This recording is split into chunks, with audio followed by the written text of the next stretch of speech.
Kedok pria arogan yang menganiaya 3 petugas SPBU di Cipinang Muara, Jatinegara, Jakarta Timur, akhirnya terbongkar.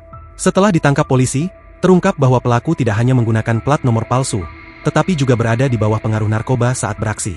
Satreskrim Polres Metro Jakarta Timur bergerak cepat mengamankan pelaku berinisial M alias E.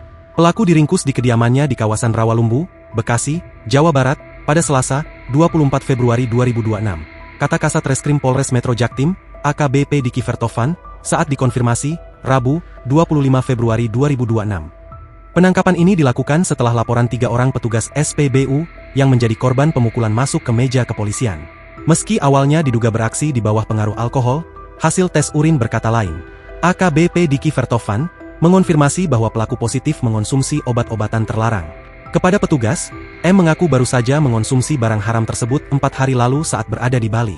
Dalam unggahan video di akun Instagram Kapolres Metro Jakarta Timur, Kombes Pol Alfian Nurizal, juga terungkap fakta unik sekaligus miris. Pelaku kedapatan menggunakan plat nomor palsu pada kendaraan roda 4-nya. Saat diinterogasi Kapolres mengenai alasannya, pelaku menjawab agar bisa mengisi petralite. "Siap, untuk bisa isi pertalite," ucap pelaku.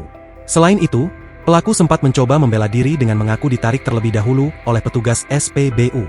Namun, klaim tersebut langsung dipatahkan oleh Kombes Pol Alfian melalui bukti rekaman CCTV yang menunjukkan justru pelaku yang menyerang para korban secara brutal. Sifat arogan pelaku semakin terlihat saat ia mengaku-ngaku sebagai atau membawa nama jenderal saat kejadian untuk mengintimidasi petugas. Namun ia tidak menyebutkan instansi jenderal yang dicatutnya.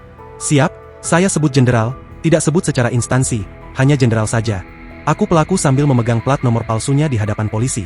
Download Tribun X sekarang. Menghadirkan lokal menjadi Indonesia.